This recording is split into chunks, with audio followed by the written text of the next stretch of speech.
Hello everyone, সবার কী অবস্থা? সবাই কেমন আছেন? দেশে কিংবা দেশের বাইরে যে যেখান থেকে দেখছেন সবাইকে আসসালামু আলাইকুম আর welcome back to my channel. সবাইকে অনেক অনেক শুভেচ্ছা জানিয়ে শুরু করছি আজকের রেসিপিটা। লাউ শাক আলু দিয়ে পাঙাশ মাছের তরকারি।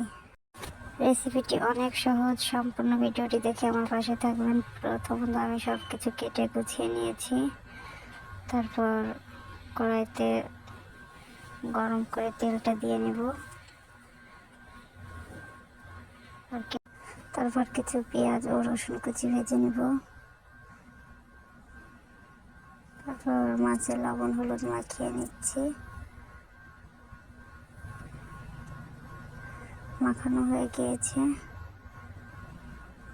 ভাজা পেঁয়াজটা উঠানোর পর সেই একই তেলে মাছটা দিয়ে নেব। মাছটা দিয়ে এপিট ওপিট করে সুন্দরভাবে ভেজে নিতে হবে। মাছ ভাজা হয়ে গিয়েছে। তারপর একই তেলে পেঁয়াজ রসুন কাঁচামরিচ বাটা সামান্য হলুদ দিয়ে আলুটা সুন্দর করে ভেজে নেব, কষাই করে নেব।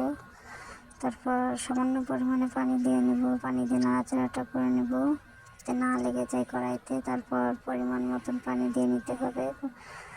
পানি দিয়ে কড়াইটা এখন ঢেকে দিব পানিটা জাল হওয়ার জন্য। তারপর পানিটা জাল হয়ে এসেছে। তারপর লাউ শাকটা দিয়ে লবণ দিয়ে ভালোভাবে নাড়াচাড়া করে ঢেকে নেব আবার 5 মিনিটের জন্য।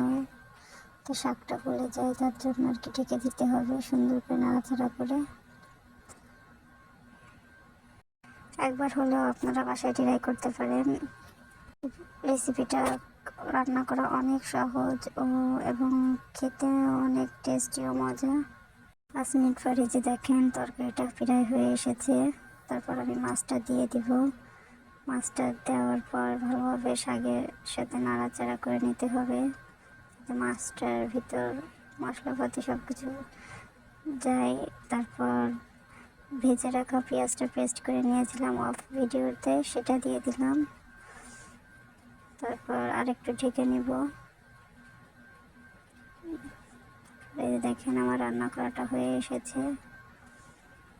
এখন আমি শাকের তরকারি যেহেতু তেমন একটা বেশি একটা ঝোল রাখা যাবে না, এই যে আমার তরকারিটা হয়ে গিয়েছে, আমি এখন নামিয়ে নিয়েছি। রেসিপিটা ভালো লাগলে অবশ্যই লাইক কমেন্ট ও সাবস্ক্রাইব করে এখন পাশে থাকবেন। অবশ্যই একটা কমেন্ট করে জানাবেন কেমন হয়েছে। চাইলে আপনি অবশ্যই ট্রাই করতে পারেন। আজ এই পর্যন্ত, সবাই ভালো থাকবেন। আল্লাহ হাফেজ।